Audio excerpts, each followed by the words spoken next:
Welcome, everybody, to episode 334 of The Effing Title. I am Big Husky, and this week, we have a special guest with us. We have the boy, we got Spud with us. Spud, say hi to the people. Hi to the people. There we go. DeNutte can't be here with us this week. He had a work accident. Hopefully he is doing better. But he couldn't be here this week, so we're pushing back some of the stuff that me and him were going to do. So I went out, I asked some people around. By asked some people, I mean Spud was the first person I asked, because we've been talking about this a little bit on and off throughout the year, about getting you on as a special guest. So, for everyone out there that doesn't know who you are, tell them a little bit about yourself. My name is Spud. I am semi-retired streamer, semi-retired podcaster, and we like to mess around and play games and shoot the shit. Mm-hmm. I met Spud. In over a minute. That means the shit word works just fine. Yeah. Hey, shit, you can say shit as much as you want. I just can't put it in a thumbnail or in a title. Then I get demonetized. Oh, I thought they got rid of that whole can't do it within a minute thing? Yeah, so it's basically you can get to say whatever you want. Yeah. To an extent. Yeah. No, but if you put the word shit in a thumbnail or within the title of a video, it immediately would get partial demonetized. Because I had that recently. Because I said I'm talking my shit in a yeah. So so I met Spud through the glorious company of Glitch Energy back here. As Spud also has his glorious mountain of the wall of sealed product. Yeah.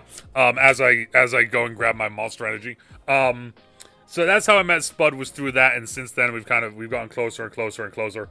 And there's the boy. There he is. Look at him. Look at him in all of his glory. Like I said, I've been wanting to get him on for a while. Because there's a bunch of people that I like to get on every now and then as special guests when it is an available time to get people on. What part about me do you like to get on the most? Don't worry about it. That's for later. So, with that being said, I asked Spud, because of course this just happened recently, I asked Spud, hey, do you want to be on the podcast? And he was like, yeah, potentially. What would we talk about? So I told him, and then I didn't talk to him again for another couple days. And then, literally about 4 hours ago, I was like, hey, you're up, bud. He just messages me, hey, what are you doing today? Let me guess, your buddy canceled. Yeah, so with that being said, we're going to be talking about Magic the Gathering, because Spud has played Magic the Gathering. Spud has not played Magic the Gathering. Spud stopped playing Magic the Gathering. Spud started collecting Magic the Gathering, and now Spud is slowly working his way back into Magic the Gathering. No, the last time I played MTG, I had 3 decks. Okay. A mill deck. Yep. An elf deck. And a tree folk deck. That's how long it's been since I played, where Dauntless Doorbark was my main. Well, I was going to say, also, I wouldn't be surprised if when the last time you played, just depending on kind of like, it probably was with 60 card, not 100, wasn't it? Correct. Yeah, the last time I played, it was 60 card commander decks. Or EDH, was it?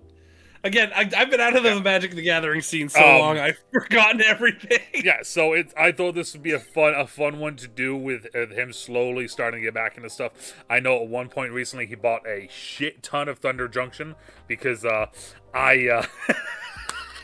because I made fun of him for it because I don't like the Thunder Junction set. So yeah, it's gonna be fun to be talking with someone who used to be heavily into Magic and is slowly starting to get back into it, and all of the things that have been happening recently that as Magic fans out here that we are, shit that we're dealing with right now, such as changes to products, such as wow, actually that's a lot more than I thought it was. I sort of like, wait a minute, pull back up, let me see, pull back up, there we go, it's up. So we got Foundations, we got Final Fantasy. Saddle Up for a Wild Ride would be Thunder Junctions, more Foundations. What's above Final Fantasy, or is that the Saddle Up? That's the Saddle Up, okay. That's Thunder Junction. I have no idea, I'm staring at a binder. As far as I'm concerned, a water symbol is above everything. Okay, that's fair. So as we just saw, Spud is thoroughly back in with different sets. Honestly, Foundations, when Foundations first came out... Foundations was a solid set as far as the pulls I got from it. I think I got Was it an Elish Norn that I got from Foundations? Oh, you got mommy. But yeah, no. I got 2 boosters of Foundations, a Final Fantasy and Outlaws.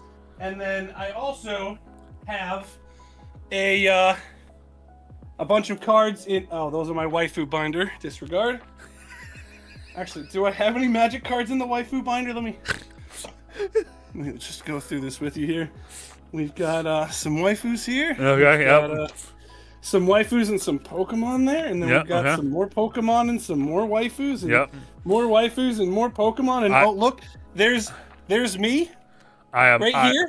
I'm thoroughly confused and a little bit OCD'd out right now from the waifu to Pokemon, and just not. Don't worry about it. It was a binder I was using for waifu cards, and then used it for Pokemon cards. It's okay. Yeah, it's just waifu cards and Pokemon in there. Goodbye.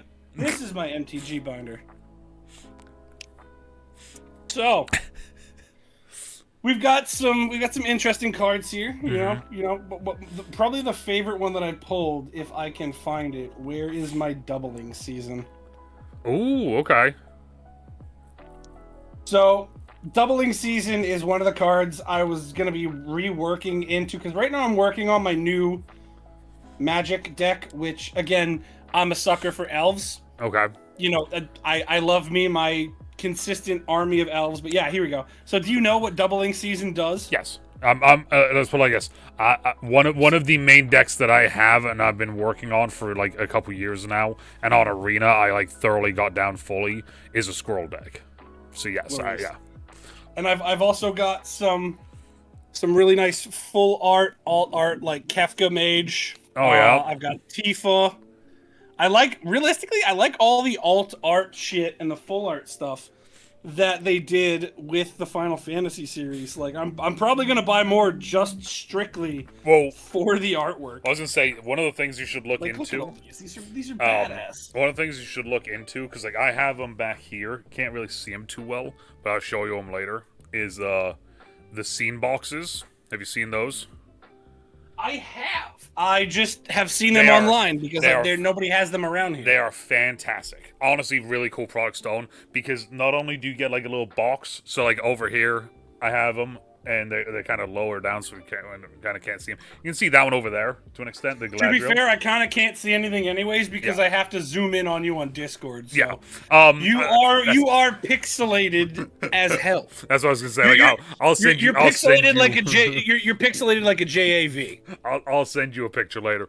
But yeah, no. So like you get a little stand, it has all 6 cards on it, textless. So it's just the artwork.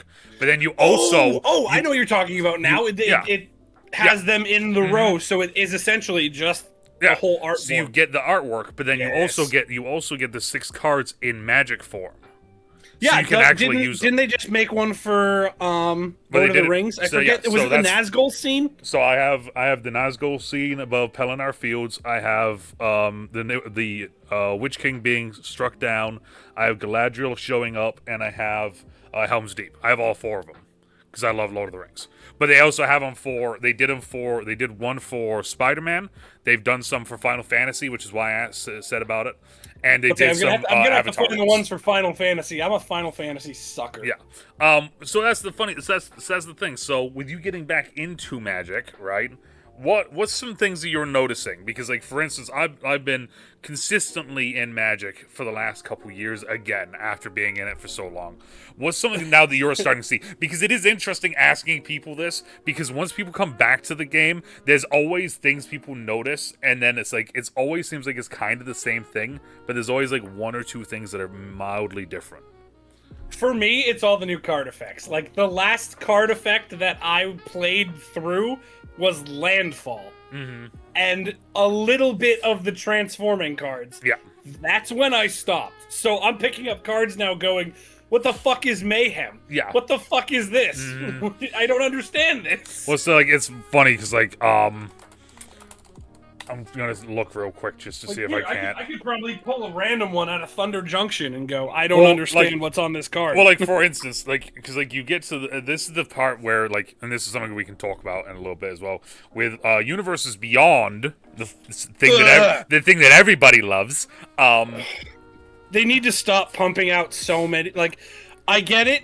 You're about as intellectually challenged as a banana, and therefore can't come up with original content. So you have to use somebody else's. But we need to not put out 30 sets a year of someone else's IP. So this is the thing. So like this card, for example, this one that I just took out, Phantom Interference, Spree. Choose one or more additional costs. Like, the Spree never existed when I was playing. Well, it's funny because like they basically what they've been doing, and it is, as someone like for me, because like that set specifically, I shit on when I did my review to the trailer that they did. You just don't like Yeehaw. And so this is my thing. I'll fully explain why I don't like Thunder Junction. 2 reasons. One, I thought that the amount of things they added mechanically was stupid. Because it was dumb to an extent. So let me quickly bring up Thunder Junction. that explains why I bought it, because I looked at it knowing nothing about the mechanics and went, ooh, yeehaw. So that's the thing. So I love the idea of a Western set. I genuinely love the idea of a Western set. If it's done correctly. But this was my issue, was twofold. One, it was the fact of all the different, like, now, of course, now I'm not going to fucking find any of them, right? But, like, for instance, like, there's now outlaws. Oh, what is it? You know, like, if you're an outlaw, what does it do? If you commit a crime, if you saddle up. Yeah, if you I didn't understand any of that. I saddle up. Okay, and it was what's the definition of saddle up? Well, that's the thing. It's like, you don't provide one? Well, no, so this is the thing. Is like this. What is a crime? Well, this is the worst part. Is it's like outlaws. It's like, okay, well, outlaws refer to assassins, mercenary, pirate, rogue, and warlock. So instead of just writing those names in anything, they've just now said they're outlaws. So why not just add into the creature type outlaw to the end of it if it is an assassin, mercenary, pirate, rogue, and warlock? Because that would make more sense. Rather than saying human warlock, just call it human outlaw.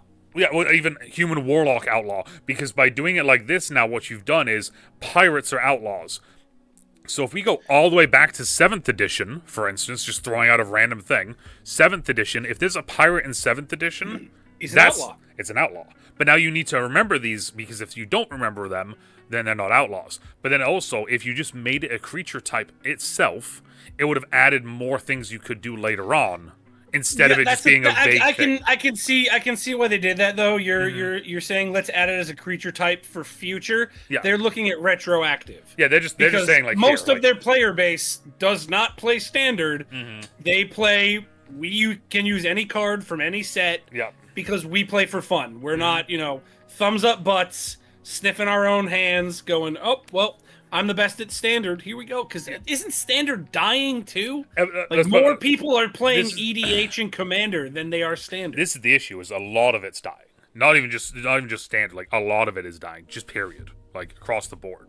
But like that, committing a crime literally just means targeting someone. Spree. All Spree is. I will say, I looked into that whole because I'm like, I have so many cards that say commit crime. What does it do? Oh, anytime you target something with a spell or an attack, I'm like, and it's so like, just existing and playing the game makes my okay. That's that's idiotic. all Spree was basically is kicker to an extent. The only difference is kicker. It's redefined kicker. Yeah, so it's like that mount and saddle. Mount and saddle are the same thing as crewing, but because it's cowboys and it's yeehaw, they don't crew. You don't crew a horse. You mount a horse. You saddle up, like that sort of thing. You don't know what pilot and crew are, do you? So okay, so basically, so you're saying all these, and I'm just sitting here like. Do you remember Kamigawa when they did the Kamigawa set? I remember when they released Kamigawa. Oh, the old Kamigawa set. Yes, I remember the old Kamigawa. So they did one recently called Neon Dynasty, which was that's the one with all the fucking anime art cards, right? So that was like, what if they did? There was like, what if they were in the Kamigawa world, but in the future? It was a futuristic version. So there was mechs. And the mechs you could saddle, or you could mount, or not mount, you could crew them. Sorry, you could crew them. So you could have pilots that would go into mechs. So the mech would be an artifact that goes on the field. Bang, you play it, right? There it is. It's on the field. But then you pilot it, and once you pilot it, then it becomes a creature.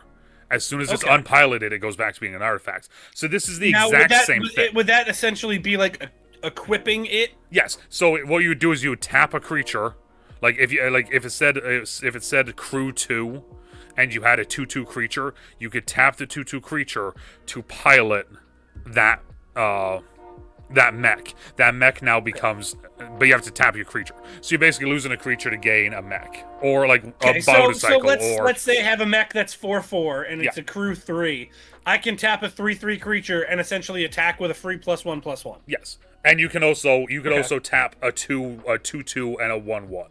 And that would still be enough to, like, it was one of those things. So cool mechanic. But what they did was for Thunder Junction. Cool mechanic, actually. So what they did for Thunder Junction was they did that, but instead of just keeping it all the same terminology, because it means all the same shit, they decided to make it saddle and mount, because that's what you would do in Bang Bang Yeehaw Cowboy Westerns. So that was another thing that I was like, this is stupid. Plot was, I don't remember, don't care. And then bounties was only something for a mini game thing they did.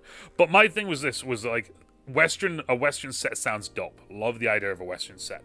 What they did, though, is they turned the Western set into a heist cameo fest, which I thought was stupid. They did. Like, if they had just gone with the original, like, this is Thunder Junction, because, like, when they start having, like, Olivia from Innistrad show up, when they start having all these characters from different worlds, they're like, oh, they're all there because they're all villains. It's like, I don't care now. Like, you've lost me. Like, I wanted to see original They had the potential Westerns. To turn it into an OG set. Mm-hmm. Like, for example, what's the set with the Darksteel Colossus, and it's all Mirrodin. essentially artifacts. Yeah. Mirrodin, Yeah, Mirrodin. It's all artifacts, mirrors. That's about it. Aside from a sprinkling of random other people, you didn't see them back then just throwing everything at the dartboard until a tomato sticks. Well, that's the thing, is like, that's kind of my issues, because like, and going along with this, right? So like, with the mechanic stuff, is that like, you have, like, for instance, and this is where I was saying about with Universes Beyond, is like, they've been doing this really, it's a good idea, but it's not at the same time. For instance, in any of the Lord of the Rings stuff, you have the ring tempts you. Have you seen that yet? I have seen things that have the flavor text of the ring tempts you. So when the ring tempts you, no idea what it means. So when the ring tempts you, you get an addition, like, you get like a token card, and it has four levels to it. So the ring tempts you, you get ring temp number 1. You have to equip the ring to one of your creatures. That creature now becomes legendary, and whatever one says to do, you have to do. Once the ring tempts you again, boom, it goes to level 2. Now you have to do what both of them say, and it goes all the way down like that. Yes. So that seems incredibly idiotic as a mechanism in the game, because that's literally just a standard step card, just flavored up. It's flavored up for Lord of the Rings. So, for instance, my favorite deck that I have is my Sauron deck. The ring tempting ability is a major part of it. Shocking is Sauron, right? But once it's not giving hugs? No, not at all. That's one of the other ones that I have, but that also includes other things.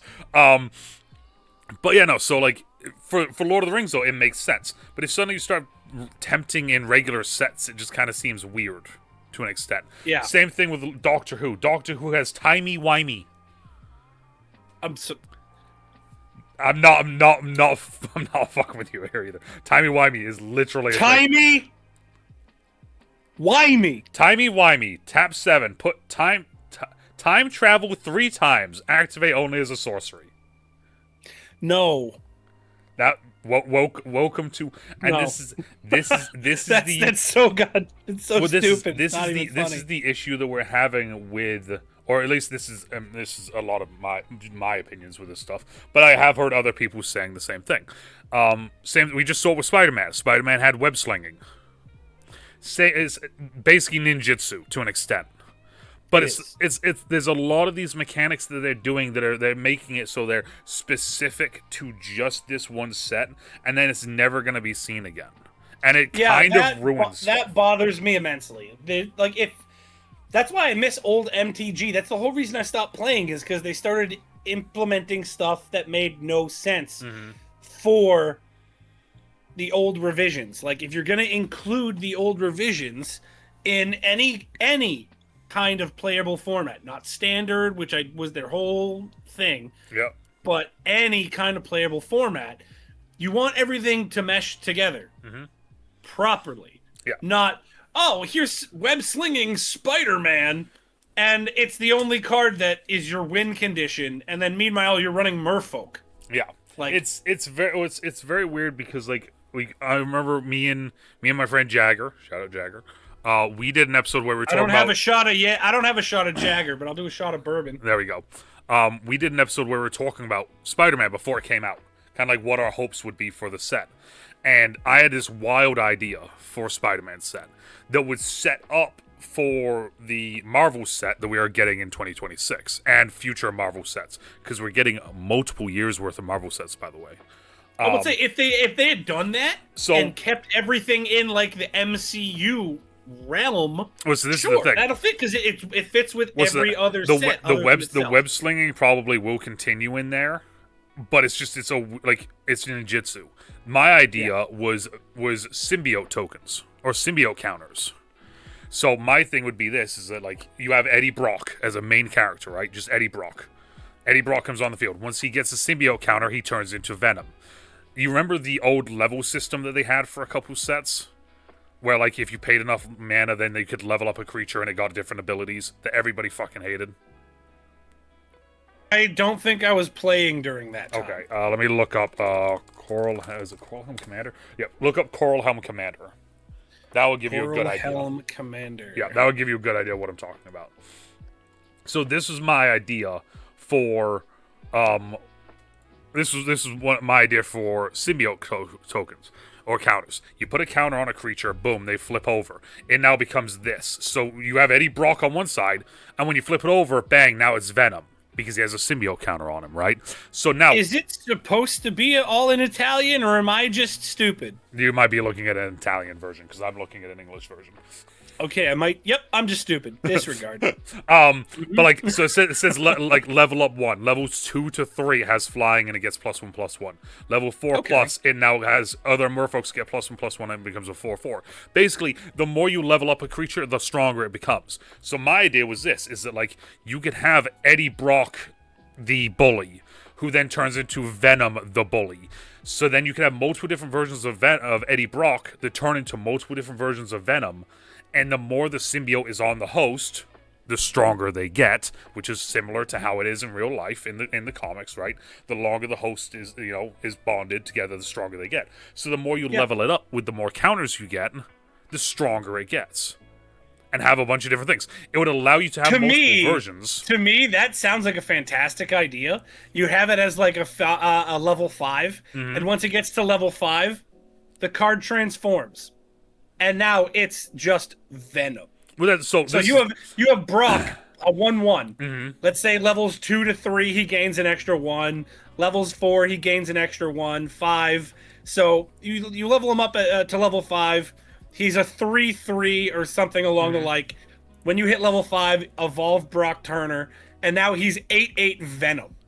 So like, that's the thing, right? So it would make sense to me. So both canonically and mechanically for the gameplay, right? And this is the thing: is like, think about it like this as well. A lot of the characters who have had symbiotes have had different symbiotes, such as Carnage or I can't remember. Carnage is fantastic. I can't remember the Speedy one there. But like, there's different symbiotes. Is basically what I'm getting at here. So what you would allow you to do is be able to have multiple versions of Eddie Brock in a set that turn into multiple different versions of with the symbiote on them, with it being a flip card. But now also think about it like this, right? So you do that for Spider-Man, because now you can have Spider-Man as Venom, Spider-Man is this, Miles Morales is this, Gwen is this, right? You can do all these different things.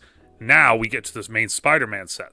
Well, now in the main Spider-Man set, you can do Captain America with the Venom, with the symbiote.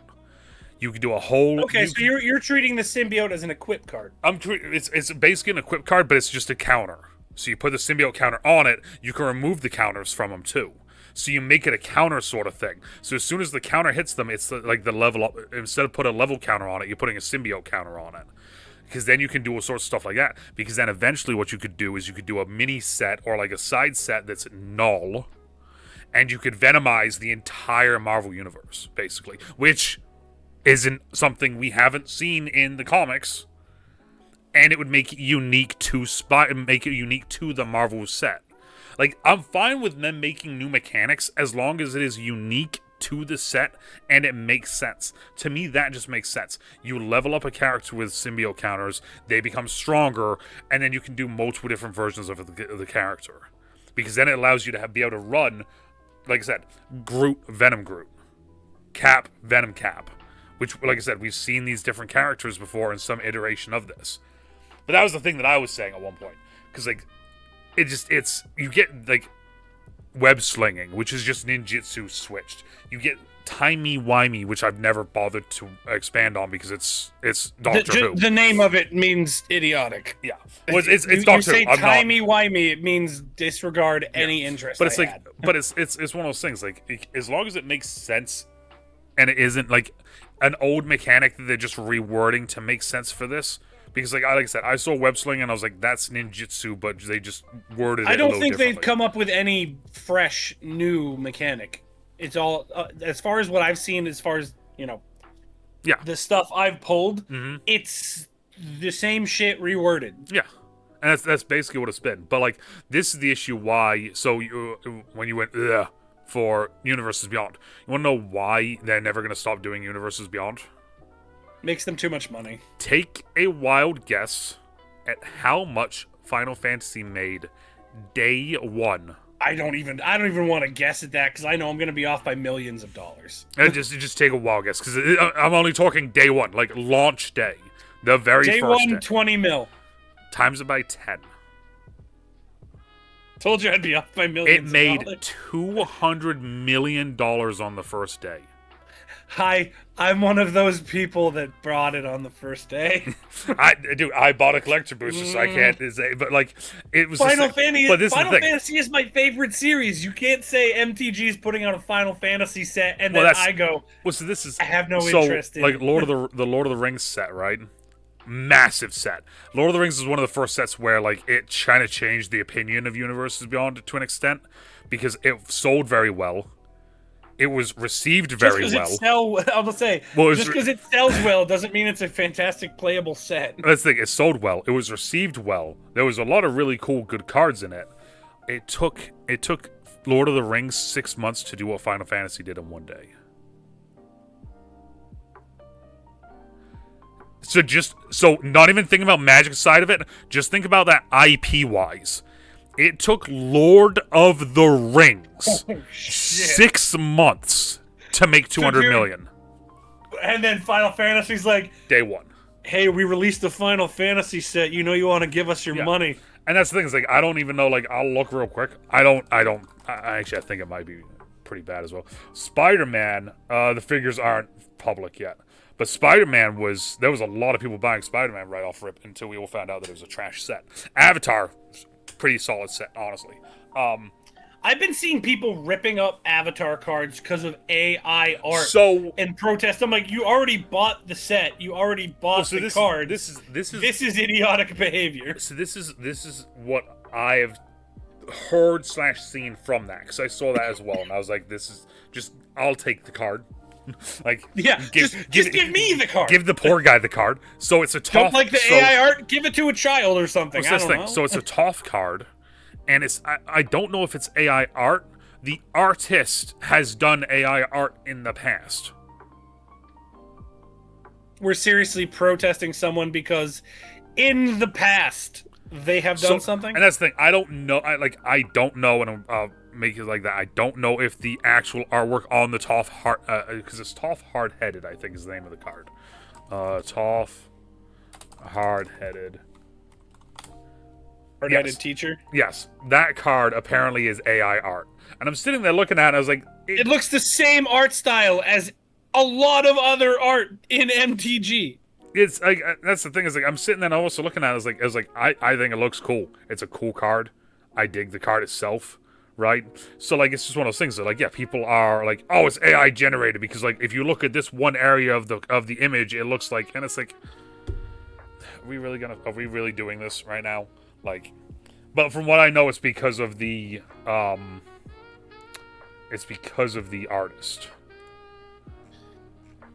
I will say I'm trying to find all of the cards the artist has done, This and is the all only I'm one. showing is tough, hard-headed Yep. teacher. So it said, let me see here, because what I just saw, what an interesting gal. I think the main issue isn't whether specific art is AI or not. It's the wizard is now commissioning art from people who are known to use AI in other projects. Which, it's like, to me, it's one of those things. It's like, I genuinely don't give two.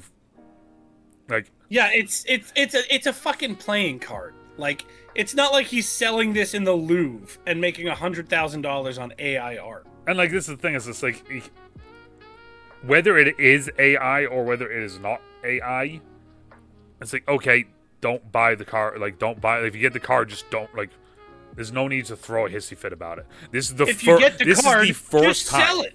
This is literally the first time this has been an issue, and people are making it out like it's, you know, like Hassan, Shock, and Kaya. Like, we need to calm down a little bit. It's one dude, it's one card. Like, from what I know, it's like, but the card itself isn't even worth anything. So there you go. You got your payback on the dev. yeah, you know, but yeah, so okay, so mechanically, see, this is welcome to the effing title, where we talk one thing and then we take a 30-minute detour and then we eventually come back to where we were talking. Yeah, it's fine. That's what we did. That's what we did in Q&R. So so mechanically, yes, the mechanics have gotten a little bit haywire. And you'll see once you're getting back into it, there's a lot of mechanics that sound similar to other mechanics, and it's that slow figuring that shit out again, sort of thing. I just saw that we have a TMNT set coming up. Yep, this next year. I don't rightfully know how I feel about that. So I'll tell you how I feel about it.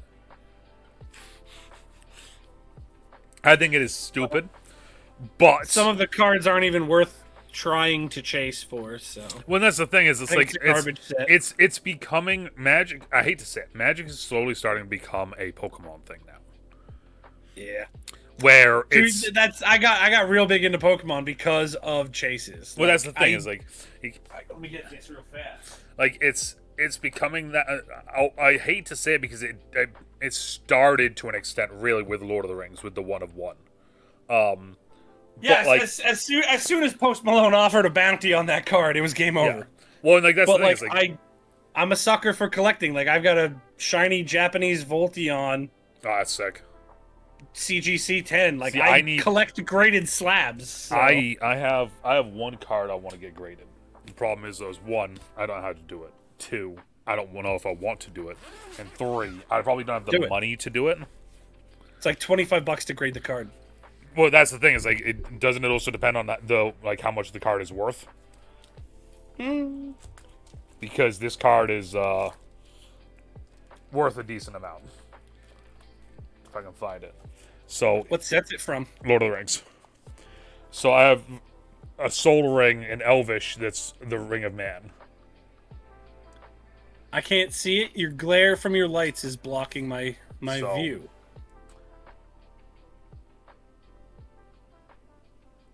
Where's Spud? There's Spud. You said Soul Ring? So it's, yeah. So I just sent you a snap of it. But so they not only did they do the 1 ring, they did the rings. So they did the Dwarven rings, they did the Elven rings, and they did the Rings of Man. Okay, that's pretty cool, not gonna lie. Yeah. It's all in Elvish. Mm-hmm. So that's the Ring of Man, and there's an Elven actually pretty version cool. and there's a Dwarf version, and there's 9,000 of that card, and then serialized there's 900 of it, because in the I would, regardless of how much it costs, I would get that card slapped. right. So what they Just did because was it is a 1 of X card. yeah. So what they did is, like, so in the lore of Lord of the Rings, there's the 1 ring, there's 3 for the elves, 5 for the dwarves, and 9 for the Rings of Man.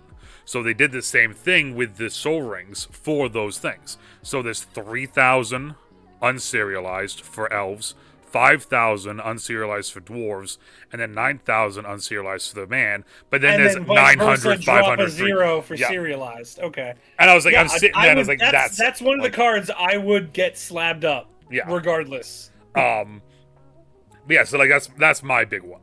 But like it's funny because like it's since Pokemon started to blow up during COVID and everything, and then the 1-on-1 ring, getting the chases seems to be kind of a new thing for Magic to an extent.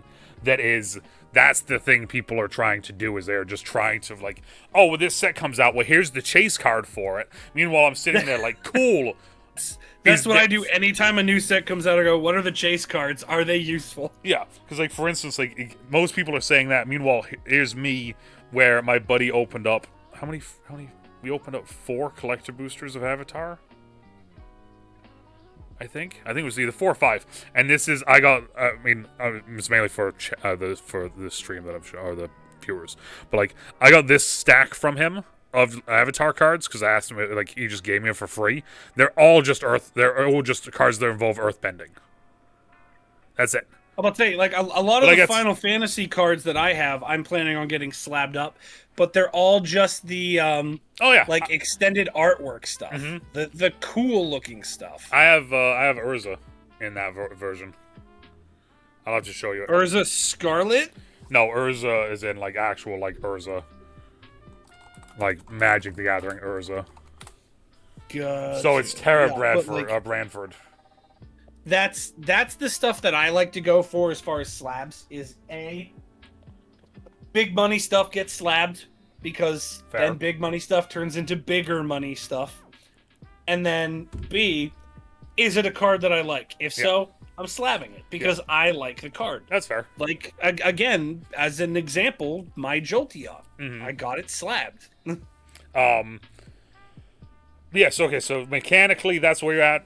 Probably the pricing of everything, because that's kind of, I assume, where we're kind of slowly working our way towards, and how bad shit has gotten pricing-wise, and how There's some cards I've been looking at, they're like, yeah, this card's $45, and I look at it and go, back when I was still playing, this card wouldn't be worth 45 cents. Why is it worth so much? Oh, it's because it has a pretty artwork. And that's, like... Exactly. I'm not gonna lie to you, bro, like... Back in my day, Primeval Titan was the money card. Do I have it? And now, if you look at Primeval Titan, it's like nothing. Actually, I don't even know if my buddy gave me this card. Now that I think about it, there's a card from the Avatar set that I got that I was like, I want this card, and we pulled 2 versions of it. Yeah. So Legend of Kyoshi. So Legend of Kyoshi is a saga. So it's an enchantment. Though when you play it, it has 3 saga levels. Once it hits all 3 levels, then you flip the card, and it becomes Avatar Kyoshi, right? So he pulled a regular version, and then he pulled the Altar version, and of course I want the Altar Showcase version because it looks cool. Altar Showcase are just. However, yes. broke boy Husky, I'm fine with keeping the one that isn't because I still need the card. See, that's my other thing is like I like that they added the showcase versions, etc. But those are cards for collectors. Like if I'm just a player, if I'm a player and I am looking for this specific card and I pull the showcase version of it, I'm not gonna want to use it to play. Yeah, because I'm gonna be like, well, fuck that. I don't. Okay, I guess I'm just gonna sell the showcase version of it so I can buy the regular and maybe make some money on the side. Well, that's the thing is, like, if I go and look real quick at Final Fantasy. So, like, Final Fantasy as of right now, right this second, you can buy a regular play booster of Final Fantasy, which is like, you want to buy a play booster, you want to buy some cards for it. $5, $6. $6.50. That's not bad. That's not bad. That's about right around where it should be. That's right? Within range. Yeah. Then a collector booster pack. Those are like very up there. No, so most of the time they should be. That's the thing. Well, no, that's the thing I hate is they added all the special cards to the collectors stuff. Well, so here's because the issue, they want to make more money. The collector booster pack normally is between like $20 and $40 in that range. That's where it's supposed to be. Too much for a booster pack. This one is $100. Idiotic. Now you can buy a play booster display like what you have for $140. That's about normal. That's right around the range. Most normal people do. That's where the normal play boosters are. A collector booster display of Final Fantasy. The last one I saw was like what, a couple grand? Is now down to $1,000. which is still I'd love to say, wow, it's down 50%, but it's still $1,000. Well, that's the thing. Is like, for instance, cardboard. If I go to Edge of Eternities, right? Edge of Eternities regular booster pack, straight up booster pack, $6 on the dot. The collector booster, $40. Fair. There's some really cool cards you can pull from that. Play booster, surprisingly, is $170. But the collector booster is $350 to $380. Which that's about where that normally lands, is in that range. So it's one of those things, like you start to see these things where the Universes Beyond sets are always skyrocketing. Incredibly high for no reason. Yeah, like for instance, Spider-Man. Spider-Man collector booster display actually has gone down a lot. It's $380 now. It's like MTG drops stuff and goes, you know what? We could probably milk this fan base for all it's worth. Let's really hike up the collector stuff. Well, like, for example, Primeval Titan. Again, this is the last time abouts when I was playing Magic back in 2011 when I was still in high school. I was part of the Magic the Gathering Club, for God's sake. I was the VP. Yeah. Like, Primeval Titan back then, when you pulled it, that was a $70 hit in 2011. Currently, it's going lightly played for $6.81. Yep. So I'm looking at all of this and going, how is Tifa with some fancy waves in the background worth like $250? Whereas this Tifa that I have, which is just a regular old holo, is only worth like $40. Because you are getting back into it. Have you seen the new Neon Ink foil avatar cards? I have not. Okay, so I'm going to just send you this because I want to get a live reaction of your... So, there you go. That's Toph. Toph, the first metal bender. Ooh, that Tara Branford is really nice artwork, not going to lie.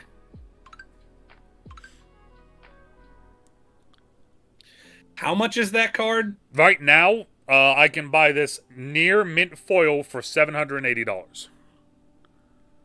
But now here's the question, though. Spud. What does the card do? It looks like it's pointless. Okay, right. So that's what you'd think, right? It's a 3/3 for 4, and you need 3 different mana types. It's pointless. So that's what you'd think, right? Okay. So now I'm gonna send you this one. Okay. If it's the same fucking card, it's just different artwork. Nope. I'm gonna be upset. I mean, there is different artwork, yes, but that's so stupid. Just wait till you see the next one. That card does nothing. Why does this one actually have information? There's four. What the Kentucky Fried F is this? There's 4 Neon Ink cards, and the 4 Neon Ink cards do not have text. So they're pointless. So unless you know the Neon Ink Toph is the exact same as this one. It's just one has text, one doesn't. Which means that if you're playing the one that doesn't have it, which no one ever would play a $1,000 card. No one's playing a $750 card. I don't even like playing my $30 cards. But that's the thing is we're starting to get into this world now because that's not the first time they've done this, where we're getting cards that don't actually tell us what the card does. It's just the artwork looks cool, and the price for it is astronomical. But then also, because there are these new chase cards and these new big hit cards, you're seeing a lot of newer people come into the game that are just buying just to get those big hits. And this is the issue as well. So, do you know, right? It's December. It's December, right? December. So you would expect, right? You would expect we would be getting Magic the Gathering this month, right? Big push. Well, see, no, I don't even know when the MTG set release schedule normally is like. Because again, I haven't played or kept up with MTG for over a decade. So just don't even think about it with MTG or a card game or anything. Just think about it like marketing-wise, right? Christmas, right? Okay, you want to get... thinking about it marketing-wise, you're going to release something first quarter of the year, second quarter, third quarter, and then big double down on the most looked forward to set, usually in end of November, start of December. Okay, so end of November we got Avatar, And Unfortunate. they're doing a holiday re-release of Final Fantasy, which is giving us no new cards. Other than there's a couple new cards, but there's not a. It's mainly just a holiday new re-release that gives you like shiny new chocobos. It's pointless. Well, so now this is That is incredibly pointless. So this is the thing. So I'm gonna walk you through this year. This past year, 2025, I'm gonna introduce Spud to the new world of Magic, and then live reaction to him hearing about this. So we started the year off with Aether Drift, a set that no one liked because it was a Hot Wheels set.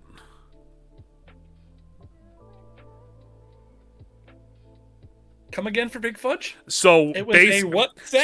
So it's cool. It was called Aether Drift. Basically, it was that the multiverse is completely. There's no boundaries between the multiverse anymore. So there's a giant car race, and if you win the car race, you win the Ether Spark, and the Ether Spark makes you into a Planeswalker. So it was basically a giant Hot Wheels set. Terribly received. Nobody liked the set, and when I say that, I genuinely mean nobody, because I haven't seen anyone that actually likes the set. None of the cards are cool. They added Bruce Willis make an appearance and as a card, and the card was just family. They didn't add any sort of things like that. They didn't do anything like Fast and the Furious with like Nick Toretta or anything like that. If you're gonna name something Ether Drift and make it car related, at least add something of the proper substance to it. So they added exhaust. You could have made a Fast and Furious set. I would have bought the Fast and Furious set purely just to see what's in it. I'm gonna try and find this. Start your engines. That's a new mechanic. Start your engines. It's okay. It's okay. I think everybody needed that reaction once they heard this. So start your engines.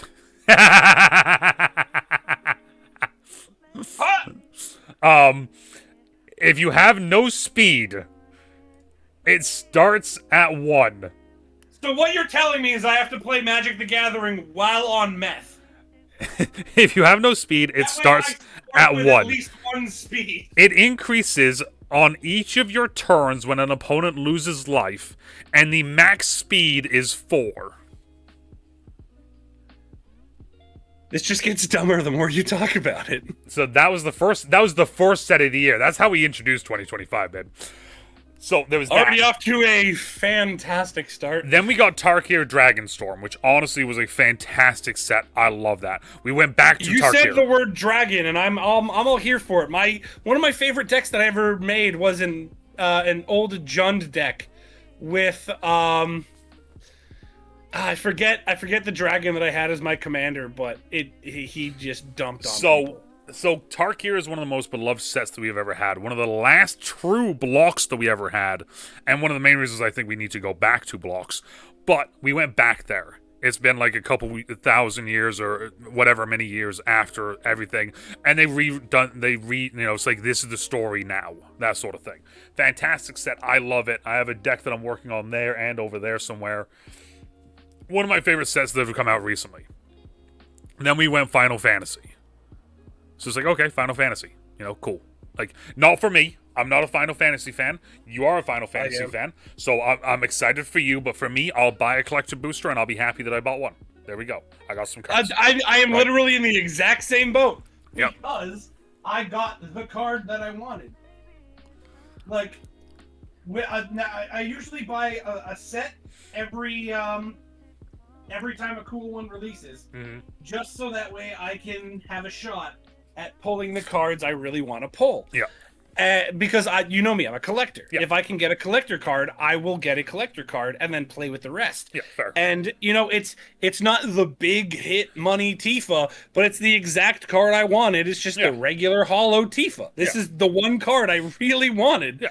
And I got it. And I went, so good for me. For me, I'm at a point now where I'm buying singles for decks that I want to build. I buy one collector booster for every new set. I have about 20 packs of Magic right there that I haven't opened yet because I'm saving that for Husky Opens. Nice little heads up for you guys. Husky Opens 2026 is just Magic the Gathering. And if you guys don't show up to Husky Opens 2026, I know where you are. I will put tax in your shoes until you go watch. There we go. Comprendes? So after Final Fantasy, we go Edge of Eternities, which was Edge of Eternity was our space set. I was about to say I saw the info on that set and it didn't look bad, but there was no card in it where I looked at it and went, I want that in my collection. So fantastic set. I was not excited for it. I started to see some artwork and stuff for it. Got very excited for it. I was saying, weren't you talking with me and shitting on Edge of Eternities at one point? So, my big thing was this: is that they basically in the Orzhov colors, white and black, they have like a space army. Bless you. And it looked fantastic. I was very excited. And then when the set released, I was like, cool. I'm just gonna build a deck just on this space army. I'm gonna make a space army deck. It's gonna be dope. There's not enough cards to make a space army deck. Oh my god. If you're gonna do something like that where there's the very high potential to make a space army, make enough cards. Realistically, every set should have enough cards in it where you can make a deck comprised of nothing but that set. Well, and this is the thing, is like this is where us not having blocks really hurts Magic, in my opinion. But that's another topic for another day. Then we go Spider-Man. The set sucks. I just leave it there. And then we get Spider-Man was purely, in my eyes, a collector's set. Well, so Spider-Man, the cards you get to go, look at this cool Spider-Man card I have. So look at. There's a lot of rumors going around. I don't know how much of them are true or not. But Spider-Man apparently was supposed to be a smaller set, like Assassin's Creed, which also was bad. I thoroughly liked it because I like Assassin's Creed. But the Spider-Man set was supposed to be a smaller set, which then became a bigger set, so they added cards like Pigeon, City Hot Dog Vendor, the dude in the wheelchair that helps you with your missions, just a card called Newspaper. I'm pretty sure we have a bagel. They went full filler. Yeah, that's unfortunate. So they did.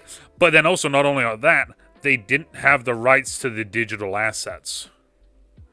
So on Magic Arena and Magic Online, they had to fully rework all of the names and images to make them fit an original Magic the Gathering universe version of these cards. I'm Arachnid Man. Yeah. Well, this is the thing: is there's a lot of the cards from this, and if you get a chance to look into it, are actually cooler names than the actual cards. Like there's one that's a Green Goblin one, and this might be the funniest thing. Okay, so as you know, with a lot of things, right? There's a mascot. Every thing has a mascot these days, right? Okay, so here. There's a picture of the mascot for Magic the Gathering. I just sent him a picture of Loot for everyone that doesn't know. See, I hear the word loot, and I just think of Has Been Hotel because that's been my recent hyperfixation. So, but there's Loot. That's the thing they're trying to make. That is mascot worthy. You know, you see that little fella, and you go, okay, he's mascot official. Green Goblin. That's mascot official. So Green Goblin came out. Please tell me it's that, but Green Goblin. So Green Goblin came out, and they made a version of that card. And, of course, like I said, Arena had to change all the rights of everything and change the names and all the different things, right? So they gave us this card called Fleam. Fleam. And Fleam has taken over the Magic universe by storm because everybody looks at this adorable little shit that I'm sending you pictures of right now. And we have all determined that, nope, this should be the mascot of Magic, not Loot. Okay, let's see.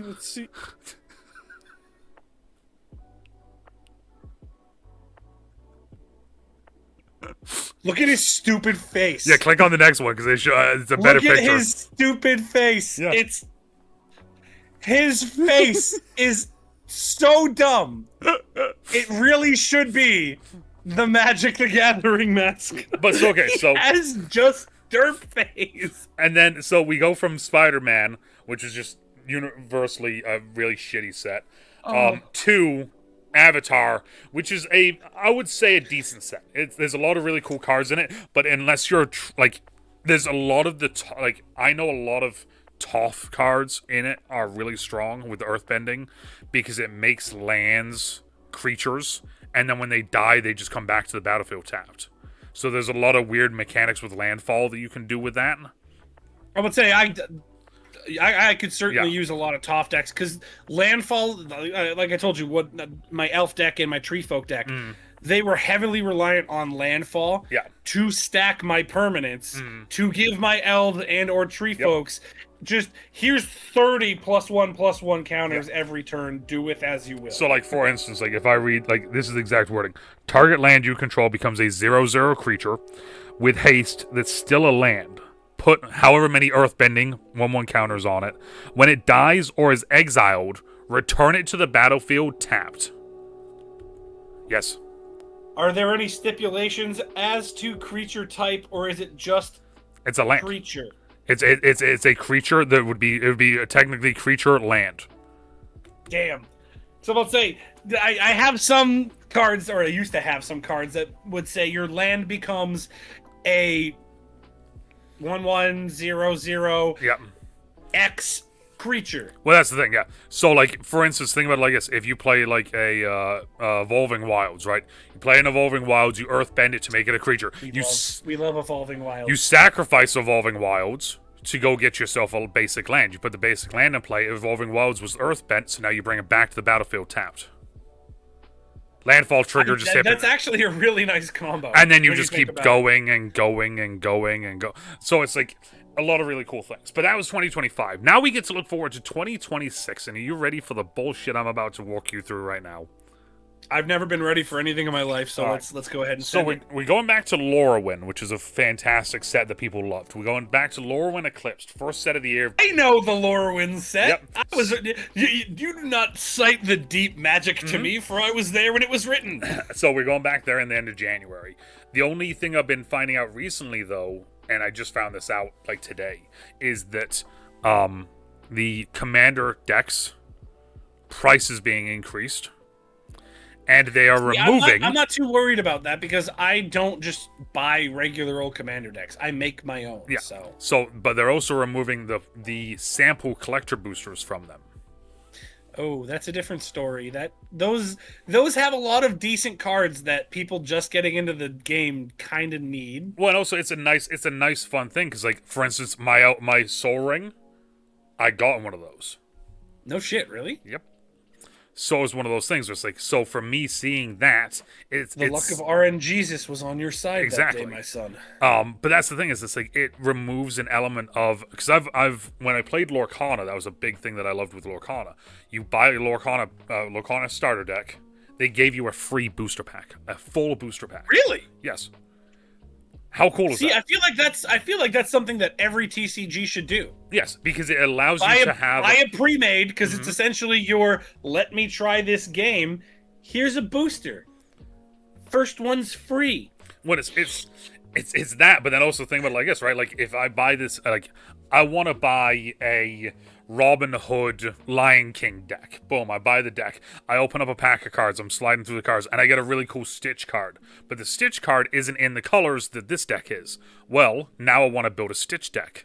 Exactly. It's that marketing, driving your purchasing. And it doesn't hurt. It doesn't hurt either throwing in a free booster. No, it doesn't. It's a free booster of cardboard. Yeah. It costs them what? 50 cents maybe to manufacture the entire pack? Probably. Like, I mean, that's the thing. Giving one away for free in a $30 pre-made deck that is terrible, let's be honest, because you don't get good pre-made decks. That's your in. That's your foot in the door. That's your, hey, more often than not, I bet you. Well, and it's gonna be seeded packs too. So each pack in those is probably gonna contain something akin to a hit. Yeah. Is it gonna be a big money hit? Probably not. But is it gonna be a hit that will get someone further invested in the TCG? 100%. Absolutely. Yeah. And it's one of those things. Like, it's a really good marketing tactic. It's wild as well because, like, thinking of it as just Magic, there's a bunch of precons that they've made recently that are very strong right out the box.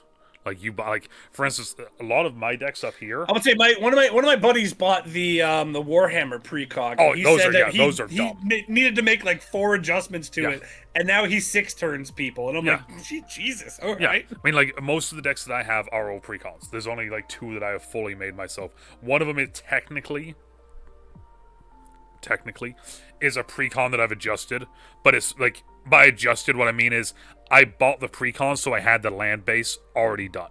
Like I didn't need to worry about it, sort of thing. But that's my thing. Is like, but that's so Lorwyn. We're going back to Lorwyn.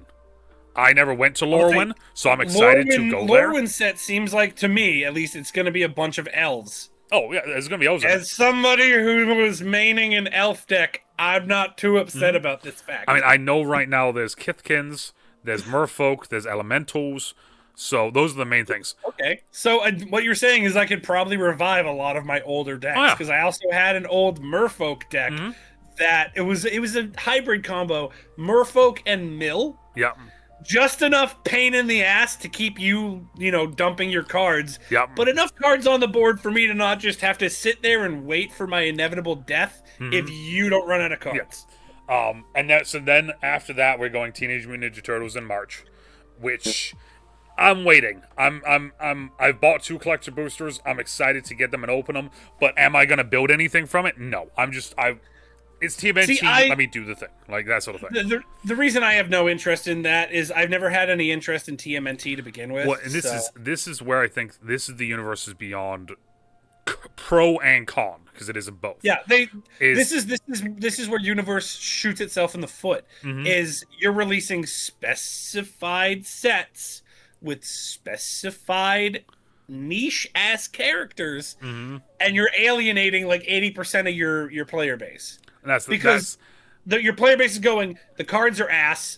I don't want to collect them. I'm not a fan of TMNT. Like, will you ever see me pick up even a $5 booster pack of that? Hell no. Yeah. See, man, that's the thing. It's like, so then we're going in April. We're going back to Strixhaven, which is another really fond set. Strix was an okay set originally. So the thing that I liked about it was that, like, and this is what I think they should be doing just across the board anyway. Strixhaven to me was, what if we made Harry Potter into Magic the Gathering?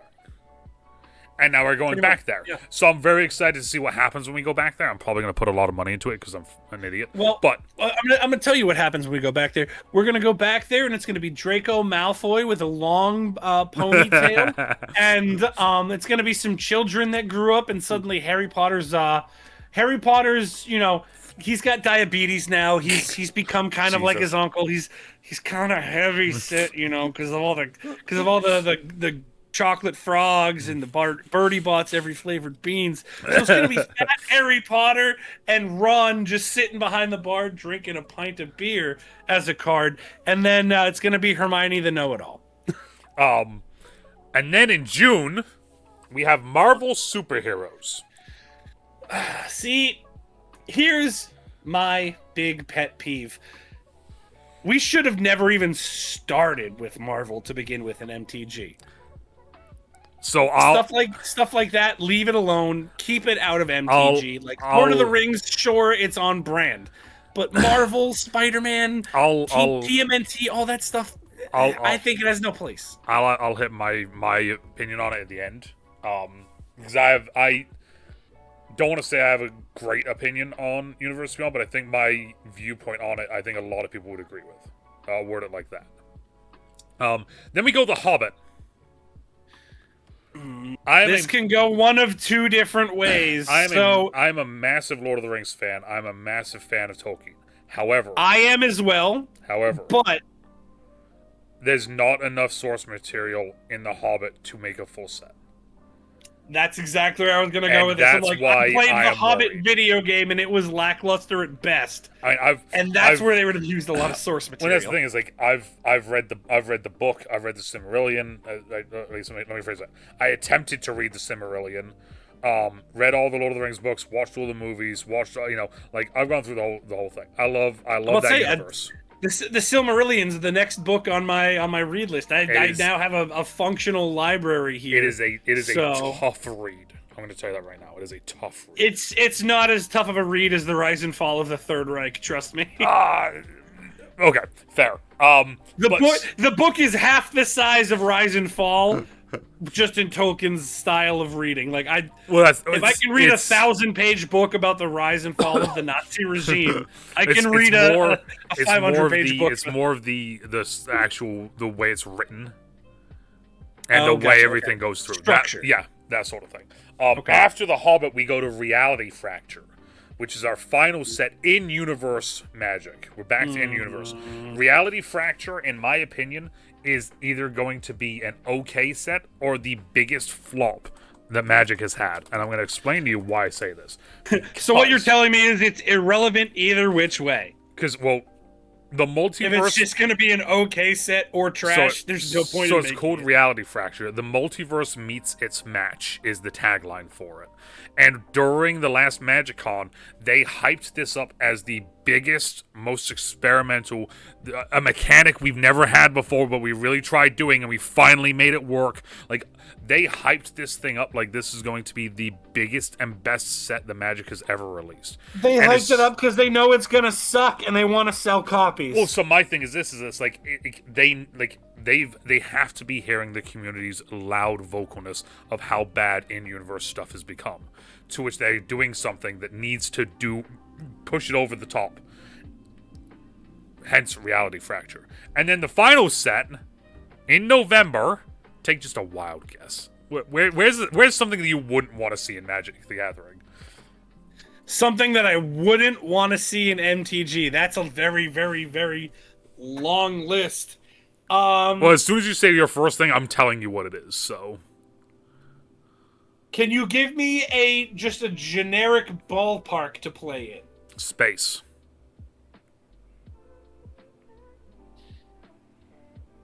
If it's an IP takeover, it's an IP takeover. Yeah, it's the universe is beyond. Probably, it's either Star Trek, No Man's Sky. Nope. It's Star Trek. It's Star Trek. Are you fucking kidding me? Nope. Oh my god. So the final set of that MTG, can we please just start coming back out with original shit? So 2 years ago at MagicCon, they announced that, I think it was 2 years, either it was 2 years ago or 1 year ago, at one of the MagicCons, they announced that from now on, the release schedule would be 50-50. 50% of the release stuff would be in-universe. 50% of the stuff would be out-of-universe. In 2026, we are getting 3 in-universe sets and 4 Universes Beyond sets. So this is what I was going to say, and this is why I was waiting on when you said about the Marvel stuff. So this is what my big brain to an extent, idea. This is what I think they need to do. And this is go ahead. Yeah. Is your brain big and smooth or big and wrinkly? Both. A little bit half and half, baby. So you're partially on the spectrum. I like it. I appreciate it. So my thing is this: it needs to be 4 sets a year. We need to go back to 4 sets a year. Simply just for the fact of this 6 set, 7 set bullshit is killing the game. It is making it hard to play. Exactly.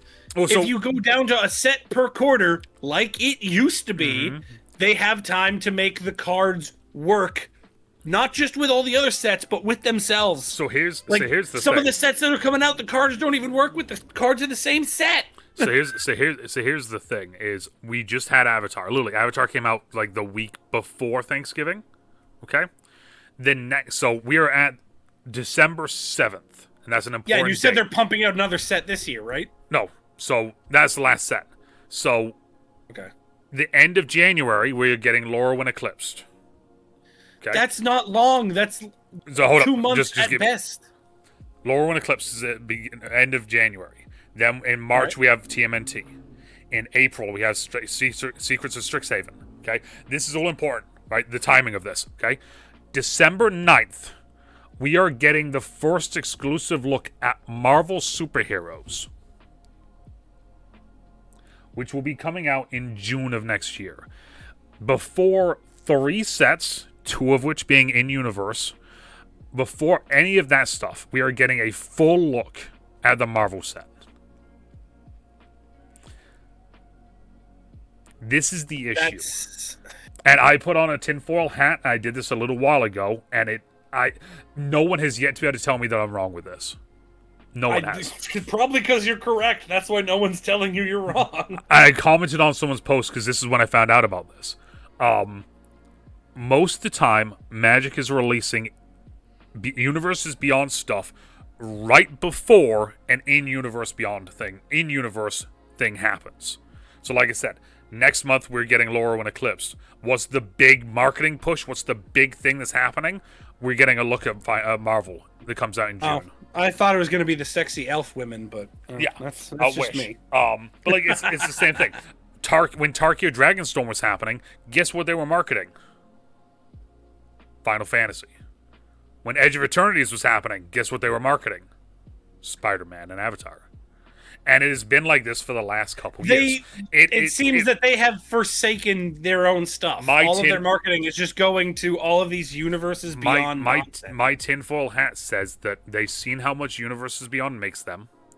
So they market that. They're too afraid to put it down. Well, they market it more, and they market it right before the in-universe stuff happens, so that when you look at it on paper, it makes sense, and they go, look, see, the in-universe stuff doesn't sell as well as the Universe Beyond stuff, so we need to do more Universe Beyond stuff. Because I've never heard of them marketing in-universe shit. Because they don't anymore. Because there is a, ready for this? There's a quote-unquote story that is happening that they tell through multiple videos on YouTube.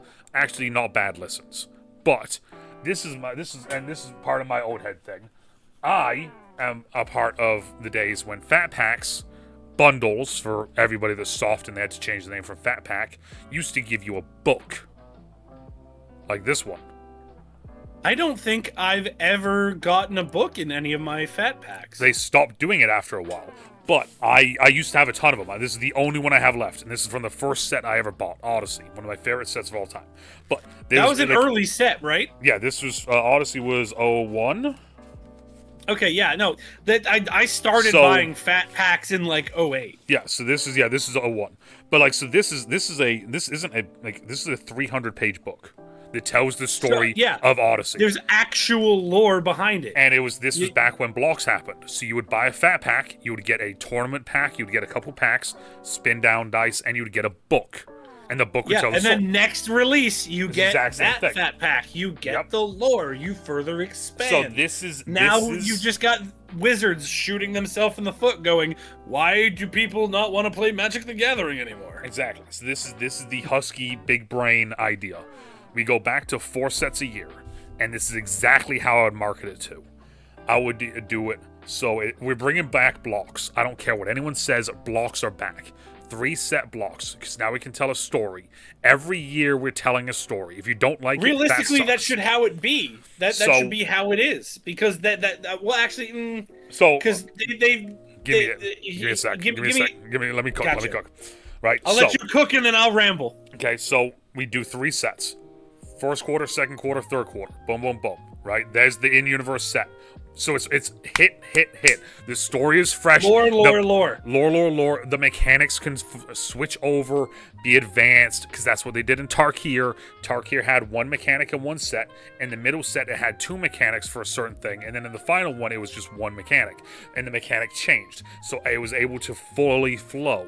So there's none of this like what happened in Phyrexia. All will be 1. And then March of the Machines, where you have 1 mechanic, and then that mechanic suddenly, it's a new mechanic over here.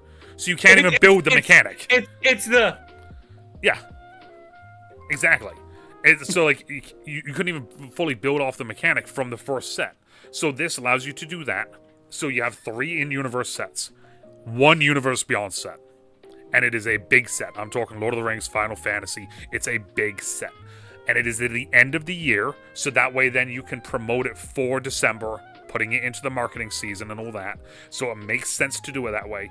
But then what you do is in the summer, you release 1 commander set that is Universes Beyond. Have it either be 3 or 4 commander decks, and then collector boosters. That is it. So that way then it is still 2 Universes Beyond, but you have 3 in-universe stuff.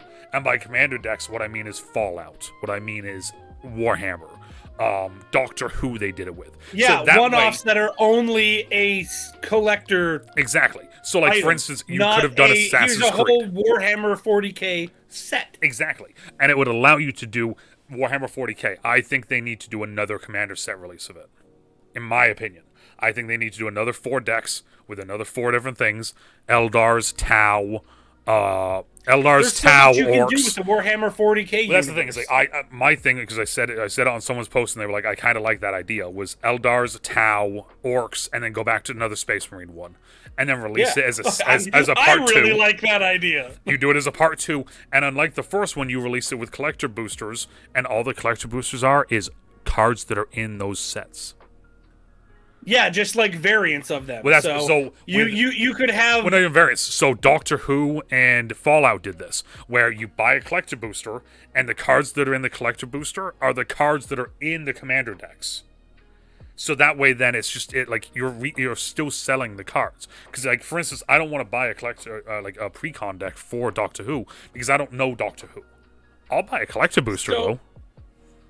In my humblest of opinions, with your model that you just said, I love it. I want this implemented. But as far as the collector boosters go, those should be variant versions of the cards that come in that commander deck, just to add that interchange because they're going to bitch and moan about profits. So adding those chases, for lack of better words, honestly, what you do will drive the product to be purchased and change nothing about how the set works. Honestly, you don't even, instead of doing variants, just do showcase. There's special showcase versions of this card that you make your list of, like, these are the important cards. Make showcase versions of them that are only available in People this. will spend so much money buying these one-off commander decks. But then, in my opinion, to get the showcases. In my opinion, everybody wins at this one because then we have they do. The Magic lore and the game feels better because everything is connected again for the year.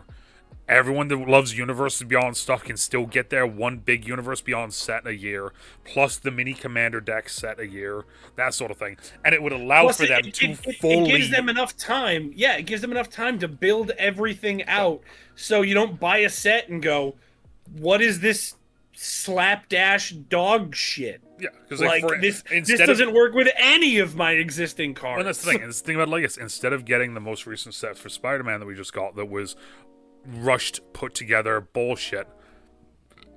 At the end of the year, we get the big Marvel set. Everyone loves it. It's Marvel. Oh, Marvel, right? Then at the beginning... Yeah, but it's Marvel everything. Well, that's the soda, right? Not just Spooderman. Well, that's the thing. It's Marvel. And then next year, the following year, during the summer, Spider-Man Commander decks. Exactly. You release... You have your 3 core sets... And then you have your Universes Beyond, which sets up your smaller releases for Universes next year, which are your Commander one-offs, your blister packs, stuff like that. That one set sets you up for the rest of the year, and now the next year, all you're doing is pumping out Spider-Man one-offs, which realistically is a smarter way to play that. Well, and this is the thing. Than just, here's a booster box that nobody likes. Well, that's the thing, is like, because like most people, I feel like, I'll word it like this, I feel like most people don't care about the lore of the game anymore, which sucks because when the lore of the game is at its best, it is fantastic. A lot of people don't have the attention span for it. Yeah. So here's my final two pieces to end this podcast. Here's my final 2. I'm going to send them to you, and I have 2 ideas. Okay, 2 of them. The first one is a full universe reset. Something happens, it's a full universe reset, and because Jace is like the big planeswalker that everyone loves and they push on everything, Jace resets the universe, and Jace starts going back, right? So they reset the universe. He goes back to the beginning of the universe, right, where it's the Urza War, and he monkeys with a couple things, and he makes it so the war doesn't happen. So now the war doesn't happen. So now what happens in the universe once the war doesn't happen? And how does that take place? And it's him fixing things. Meanwhile, you know what? Meanwhile, Tezzeret, who hates Jace, also found a way to go back. And Tezzeret is secretly underneath everything, planning his own thing. So now you have this whole new universe, which is basically one guy being like, I'm going to fix all the bad shit that happened. Meanwhile, Tezzeret is sitting there going, I'm going to make this shit over here worse instead, because I think if I change this, this could set off some really cool different things. to where you would have these weird new interactions, these weird new things, and it allows you to reprint a lot of these older cards, i.e. I love Kamal. Kamal the Pit Fighter is one of my favorite cards. It's a terrible card. One of my favorite cards. But what happens in this universe if Kamal isn't a barbarian? Let's say Kamal is actually, I don't know, the right-hand man of the Cabal. So instead of Kamal being red and a barbarian, he's now black and a necromancer. And this is that'd just be the same thing as natural... what if Chandra wasn't fire, she was more water. And this is stuff that you would be able to do with this. It gives you the full alternate universe path. Exactly. So rather than here's some bullshit. I would agree that you know what, I'm here for it. That gives them the ability to start fresh with none of this extra watered down crap. And also go back to a proper model like the 3-1 that we just talked about. And it would also be it would be a cool thing too, because then you could save certain characters that died, you can kill new characters, you can boost up characters that had smaller roles or weren't prevalent, and you can change and adapt stuff, but it's the old story being retold in a brand new way. Right? That's my first thing. Second thing is this. Okay? In Magic the Gathering universe lore, we have the Gatewatch, which is all the planeswalkers who came together to make this group. They're the Gatewatch. We have the Eldrazi, the giant spaghetti monsters of the universe that everyone hates. You have... What do you mean hate? I love my Eldrazi. You have Nico Bolas, the ultimate dragon that wants to kill everything. You have the Slivers that want to take over and just make everything... You have Imrakul, the War-Torn. So... you have all of these major things, right? All of these major tribes, all these major things. So what you do is a grand universe war. But now this is where things get fun. Are you ready for this, bud? Because I'm about to blow your brain with this. Hold on, I think currently my brain is already blown. In this new reality, imagine if Imrakul was not the sentient jellyfish we know him as, but just some passive jellyfish. Well, so this is the thing. This isn't even like an alternate universe. I'm talking about the universe currently. Everything's back. Oh, and also we're still talking about the new idea. This is my new idea, part 2. This is a different one. So you have all those, and I forgot to. I can't believe I forgot this. We also have the Phyrexians are back, all of them. So now you have Phyrexians, Eldrazi, Slivers, Nico Bolas, and the Gatewatch. We have the Grand War for all wars. So now, do you know much about DC Comics and Red Hood? I've never really been a comic guy. I know a splash about Red Hood, and that's about it. So when they removed Nightwing and they added in Jason Todd, who becomes Red Hood, fans did not like him, which then led to the Joker kidnapping him and leaving him in a bunker, and they ended the comic with call in, and you get to decide, does he die or does he survive? To which the community chose. Death. And the community chose to kill off Jason Todd, which then later on, they brought him back as Red Hood. So here's my thing. Slivers, Phyrexians, Eldrazi, Nico Bolas' army, and the Gatewatch. The community has 1 year. Which one doesn't survive? I actually quite like that a lot. I actually really like that a lot. And like I said, this is one of those things where like you could do this, and like I said, there's 5 of them. You could do this for 5 years. Have a full 5-year plan. Easily. And at the end of it, that's when you reset the universe. Because this is the thing. I do like that. An MTG War of All Wars. Because they just tried doing that recently with the Phyrexians taking over, and it was cool. On paper, it was cool. They turned a shit ton of the good guys into Phyrexians.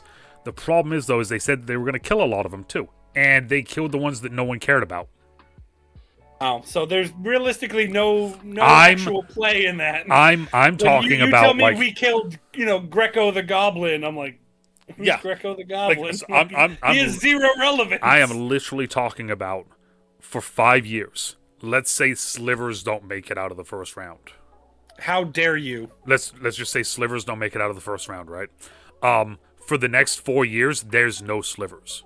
For the next 4 years, slivers are Phyrexian slivers. No. They're Bad. Eldrazi slivers. Bad Husky. They Bad are Husky. Nicobolus slivers. The same thing with Phyrexians. If Phyrexians die, there's no Phyrexians for 4 years. The Phyrexians are dead. They're gone. If the Eldrazi, let's say the Eldrazi wins everything, or the Eldrazi wins the first round, right? They have the most votes. And then let's say the Phyrexians have the least amount of votes. The Eldrazi take over the Phyrexians. I'm talking about just a pure... I wouldn't hate the fact that I can now make an Eldrazi sliver deck. So think about it like this as well, right? Because that would I wouldn't hate that fact completely. You do it like that, right? So the first 3 sets of the year, bing, bing, bing, you do this grand war. The whole community decides. Going into quarter 4, they release the story in a trailer. There's cinematic trailers that they've done really well in the past. They do that, and that releases, and that shows us who wins. The next 2 sets, Universes Beyond, because then it gives them. I'm here for that. Actually, because then it gives them. That lines up pretty well. It gives them that time to create the new set based on the player-driven story. And then you go with the next story. Or the next part of the story. I like that. I actually really like that. It's one of those things, dude. I love the lore of this shit. That's my big thing. I was recently talking about this with a friend with Apex Legends. I love the lore of Apex Legends, and it's one of the reasons why I've started to pull away from it, is because the lore's kind of started to not matter. I love the lore of Magic the Gathering. The problem is, though, is the lore of Magic the Gathering right now is they go, there's lore if you listen to all these podcasts and if you listen to all these stories and if you read all this stuff and if you look at all these different things. Ain't nobody got time for that. But this is my thing, though, is it's like, how is their lore, right? For instance, let me see here. Okay, so 2020. Okay, so let me do this real quick. Okay, so here's the lore of Magic the Gathering right now. We've gone from Murders of Karlov Manor, Thunder Junction, Bloomburrow, Duskmourn, Aether Drift, Tarkir Dragonstorm, Edge of Eternities, Lorrow and Eclipse, Secrets of Strixhaven. All of those are supposed to make us then go into Reality Fracture. The story from all those sets I just listed on multiple different planes, multiple different characters. Years of trying to build lore to this set that sounds like it's going to be a failure. It's not even that for me. It's just like you can't, like, it feels hard. It's hard for me to follow a story that took place in a Clue-based set, literally a set based off of Hasbro's Clue game, to then Thunder Junction, which was a cameo fest. Hold up. That was the set before Thunder Junction was Mr. Mustard with the candlestick in the library? Yes. Yeah. To then going to Bloomburrow, which rightfully so deserves a full block, if not a 2-set block. To then Duskmourn, which also deserves a 2-block. Was Bloomburrow the one where they had all the... It was essentially the critter deck? Yeah. There was no humans on the plane. Yeah. It was one of the best sets they've released in the last 3 years. Well, probably because it's been the only original set they've released in the last 3 years. It felt like the most original Magic set, and also it was creature based. It was a full tribal set. It was a full tribal set, and everyone loved it. The problem was, though, is that they went Assassin's Creed, big push, and then they went Bloomburrow, and oh, by the way, right after Bloomburrow was Duskmourn. So as soon as Bloomburrow released, literally, I'm not joking with you, Bloomburrow released, the following week they were pushing Duskmourn. Sounds about right. I feel like they don't understand their own marketing. To me, it's just like that they want to push the next set before the most recent one, but also keep releasing stuff. Because like I'm looking right here at 2024. 1, 2, 3, 4, 5, 6, 7, 8. There was 8 sets released in 2024. Too many sets. 1, 2, 3, 4, 5. 5 this year, and then there's 1, 2, 3, 4, 5, 6. 6 next year. It's well, at least next year they're getting back to the proper release schedule. Kind of, but at the same time, like, it's still 7.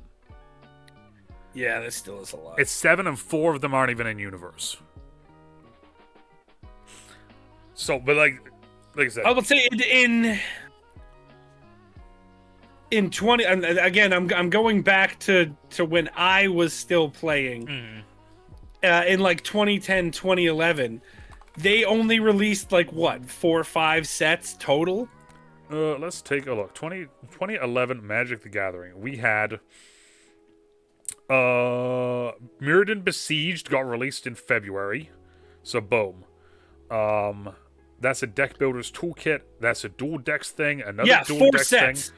Four New sets. There was Phyrexia. Innistrad 2012 Core, New Phyrexia, and Mirrodin Besieged. 4 sets. Yeah. Outside of their special sets they released.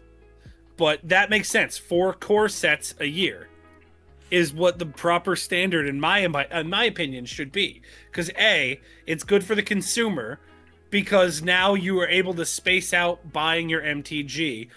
B, it's not a loss on their side either, because you can release stuff as special sets or just as is, like we were talking about, the Commander one-offs, as well as, add a 5th set in come December, because I see back in 2011, the last set they dropped was September 30th.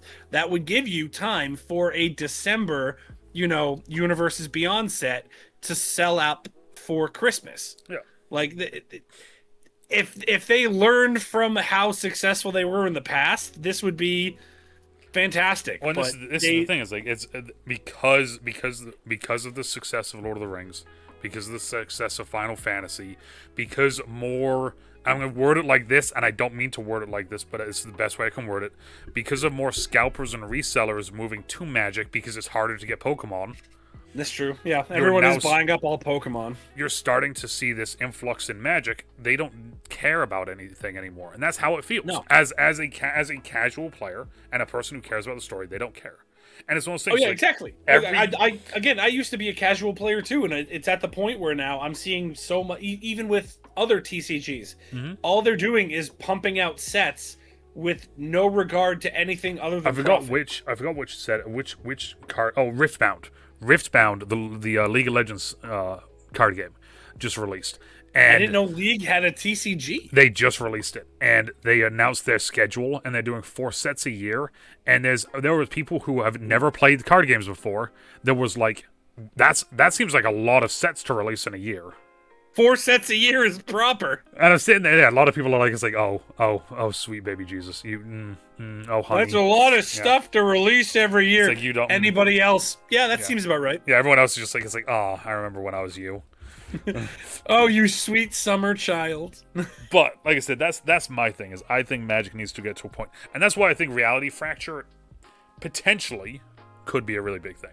I unfortunately feel like it would not be, because the only thing I can think about that Reality Fracture could do, and this is kind of where I'll slowly wrap this whole thing up now, is because they made it up as like it's going to be this big thing, it's going to be this big set. So my thing is this: is that I feel like Reality Fracture is going to do one of two things. One, it's going to be a soft reset, and by soft reset, what I mean is this: is when you think of dragons, what color do you think of?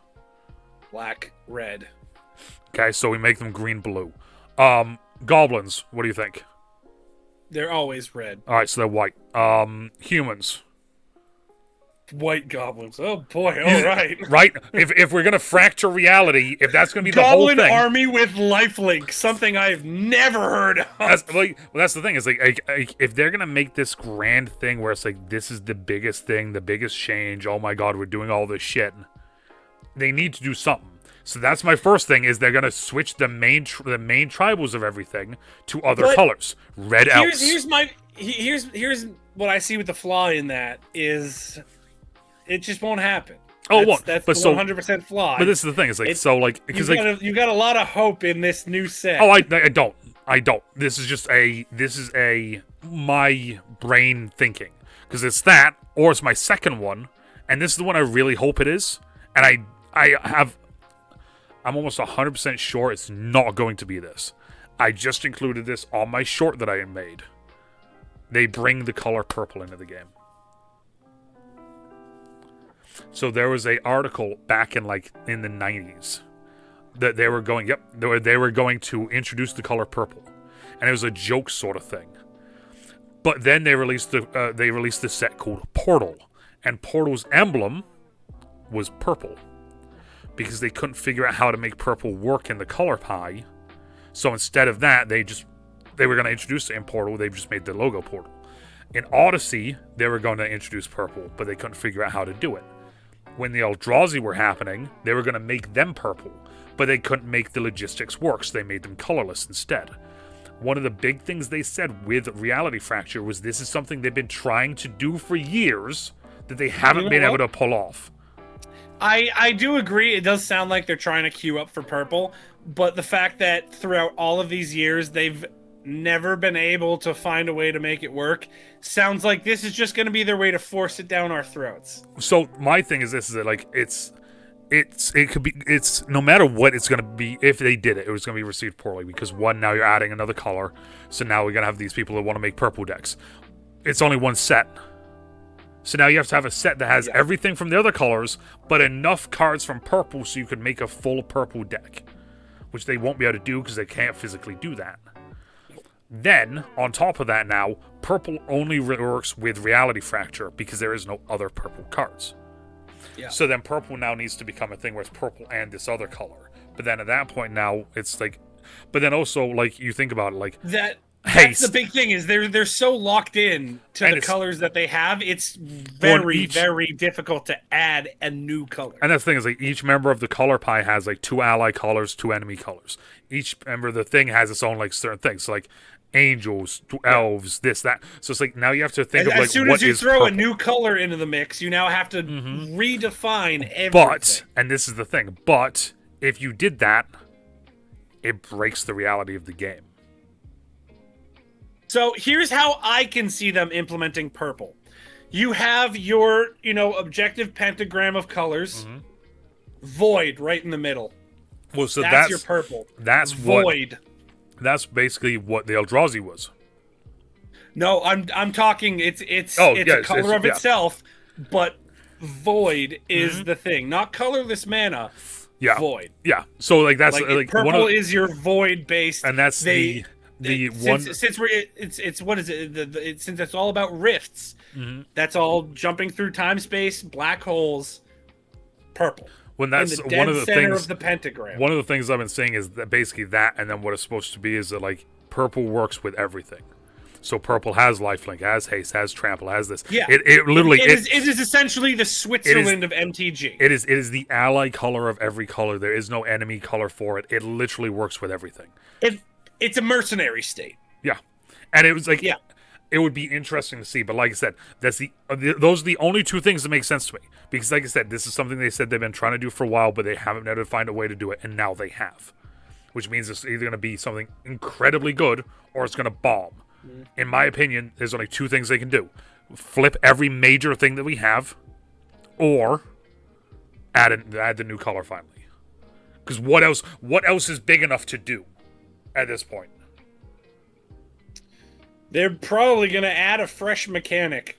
Oh, honestly, guaranteed. I think that's their big thing. I am so unoptimistic about all of this. And this is the fun thing. Is like I am no longer not even a pessimist or anything. I'm past that. I'm a nothingist. This is the fun thing with you getting back into the game now, and me doing this to you, because basically what I've just done is set you up for all this. Just like, ugh, really? But then when things are going to set me up for quite a lot of rage and disappointment. But what's going to happen is eventually down the line, certain things are going to come up, and you're going to be like, oh, that's kind of cool. Because I will say this: as much as I've disliked everything.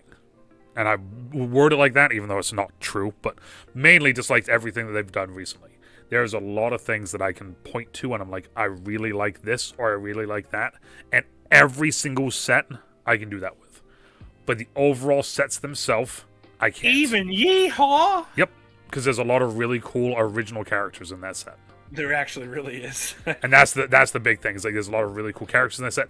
And like, for instance, one of the ones that I would like them to go back there and do kind of like a prequel set to like before the Outlaws of Thunder Junction. It's like the beginnings of it, because I want to make a cactus deck. I want to make a deck out of those cactus people, because I think that'd be a cool looking deck. I want tribal, like baby. Bandits of Thunder Junction. Yes, I mean honestly, yeah, send it. Like that's my thing. Or even just Thunder Junction. Because, like, for instance... TLDR set. Because, like, another one is Streets of New Capenna was a set that was really poorly received. And it was a kind of like a Great Gatsby set, to an extent. On one of the cards, it says something about Old Capenna. And I'm sitting there like, if we don't go back in time to an old Capenna set, this is the biggest missed opportunity. I would say you can't queue up the lore like that and then go, "Oh, that's right, we forgot about that." Well, and also 10 this is the years thing. It's later. like this is the thing. Is like so yet again one of the final things in Streets of New Capenna, it's guilds, kind of like guilds of Ravnica, but they're I was gonna different. say, so we're back to guilds of Ravnica. But it's the families. Because it's the Great Gatsbys, it's the 20s, La Familia, yep. And it's different families. They did one set with 5 families or 4 families, something like that. It's not enough. No. It physically is not enough. That's why I want them to go back and do not even a Streets of Old Capenna. Just give us Old Capenna done, right? Or the boroughs of Old Capenna, something. Just send us back. Let us have some more of it. Because I can see why they only dropped it with those few families, because they're looking at just Old Capenna, not the world plus Old Capenna. Well, that's the thing. It's like I want the same families, but give us like the origins of them. Because it's I can get behind that. Because I find it incredibly difficult to like you can make a deck with the families and include cards from other sets because everybody does that. That's how Magic is normally played. My brain, it's not how it's done. If I'm making a deck out of this, I want the set from this. I want to make a deck of New Capenna from New Capenna. In going into your brain, the way that you could see it is you've got your Old Capenna family household, and then you just have the grunts. So insert your random cards from other sets. Here's your grunts. Blah blah blah. Yeah, that's so. Your main cards are the Capenna household. My brain doesn't even work like that. If it doesn't have the Capenna symbol. If it is not from the Capenna set, it does not go in. If it ain't Capenna, it ain't right. Oh, seriously. So the Tarkir deck that I have that I'm building, all Tarkir, literally anything from Tarkir. The Sauron deck I have is just from Lord of the Rings. There's no card outside of the Lord of the Rings in that. See, I too am of the same mind. Yeah. If I'm gonna build a deck, like again, that's why my Dauntless Doorbark deck came about, because that entire set was like 90% tree folk. Yeah. And I went, I like the smell of a tree folk deck. Then we need to get you looking at Lord of the Rings as well too, because there's a lot of good tree folk in there. I don't have a lot of money. But this has gone on for almost double the amount of time I told you it would. So has it? What time is it? We've been going for an hour and 40 now. Yeah, it is quite long. So, with that being said, what is your final takes now after talking about Magic the Gathering for the last almost 2 hours? Real quick. My final take is, realistically, we should go back to the 5 sets a year. 1 every quarter. First 3 quarters are all lore-based. Last set is a for the fans, collectors, garbage edition, TMNT kind of shit. They really need to get their heads out of their ass, I guess is the best way to put it, as far as focusing on the player base, because I feel like with all the recent sets they've been pumping out, their concerns are more bottom line than the people they're creating the card game for. But again, that's everybody nowadays. You look at game developers, they release a brand new game at $70 and bitch about the players not buying the game. Cough, cough, Randy Bitchford. The players not buying the game is the reason the game failed. No, the game failed because the players didn't buy the game because the game sucked. Yeah. That's where we're at right now in MTG. They're just releasing set after set after set of trash. There we go. And, I agree with you completely on what your ideas were as far as doing the whole set releases. And realistically, MTG needs to get back to its roots. Again, I'm nostalgic as all hell for back when I was still playing 2010, 2011, 2012, 13, where it was that exact setup. Yeah. Where you had the lore, you had the continuation of this fantasy world that you could follow every time they released a set. And now you look at it and the first thing that comes to mind is, am I having a stroke? Yeah, basically. Yeah. So, let us know what you guys' thoughts is down in the comments down below. Spud, once again, thank you for hopping on and being the co-host today. I appreciate it. Special guest Spud. I'll drop a bunch of links for him. Go follow him. And as always... Don't follow me. I don't do anything anymore.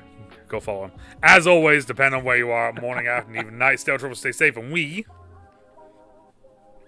we'll talk to y'all later. You're Okay, bye.